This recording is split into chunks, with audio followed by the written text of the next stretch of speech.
Welcome to Summit and Seeds, where the adventure always grows. February, a month filled with the promise of spring, yet still clinging to the frosty grip of winter. It's a time when gardeners get itchy fingers, eager to sow the seeds of their summer bounty. But beware, there's a common mistake lurking in the wings, ready to sabotage your gardening dreams.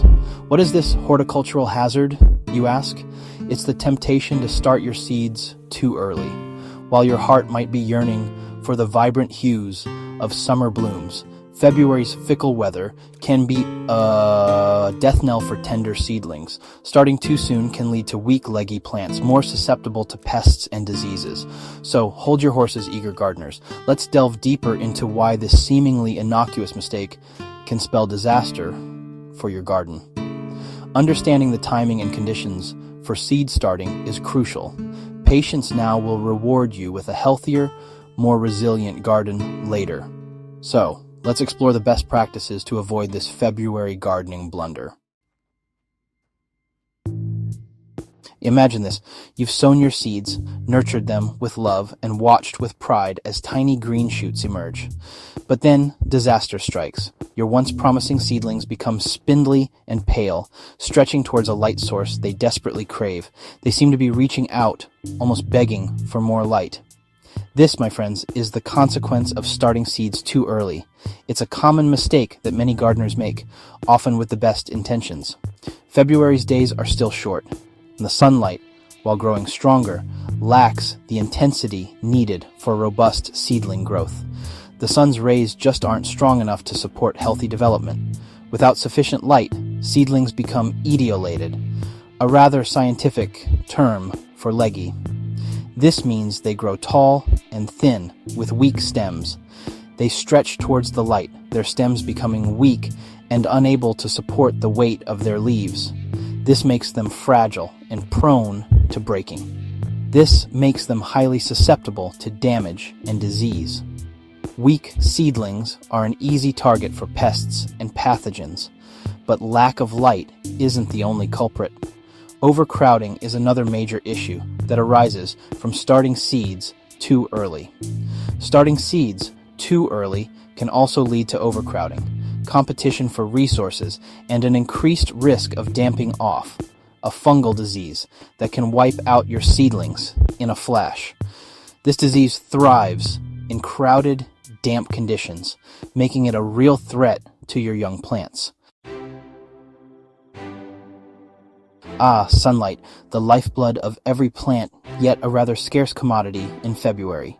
This lack of natural light is the biggest challenge gardeners face at this time of year.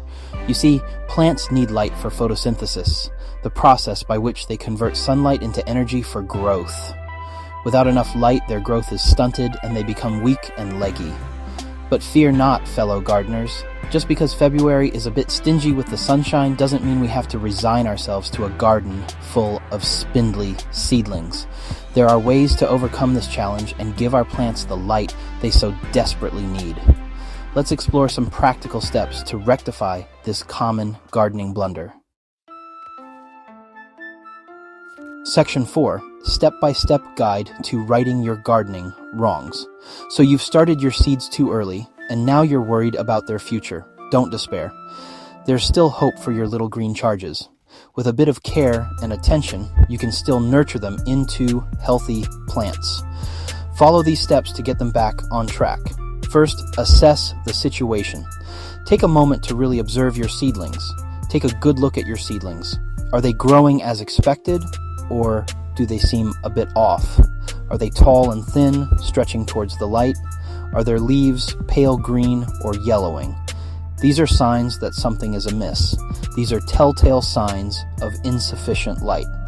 Next, provide supplemental light. Your seedlings need more light to thrive. Invest in some grow lights. These lights are designed to mimic the natural spectrum of sunlight. These artificial lights mimic the spectrum of sunlight, providing your seedlings with the energy they need to thrive. It's like giving them a boost of sunshine indoors. Then, position the lights correctly. The placement of your grow lights is crucial.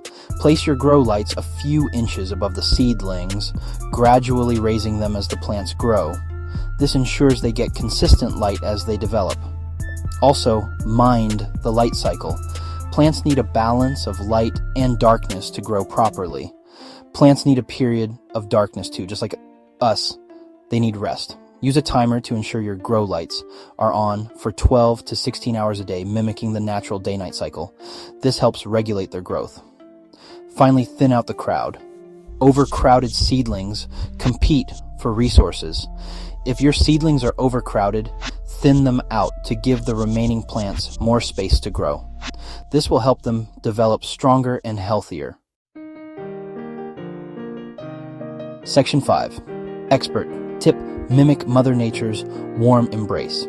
Here's a bonus tip from yours truly. Use a heat mat to provide bottom heat for your seedlings. Just like Mother Nature warms the soil in spring, a heat mat creates an ideal temperature for seed germination and root development. This is especially beneficial in February, when temperatures can still be quite chilly. By providing both adequate light and warmth, you'll give your seedlings the best possible start in life, setting them up for a healthy and productive growing season. Section 6. Share your green thumb tales. Have you fallen victim to the February gardening blunder? What are your biggest challenges when starting seeds indoors? Share your experiences and gardening questions in the comments below. And don't forget to subscribe for more gardening tips and tricks throughout the season. Please like, comment, and subscribe. And as always, let's grow together.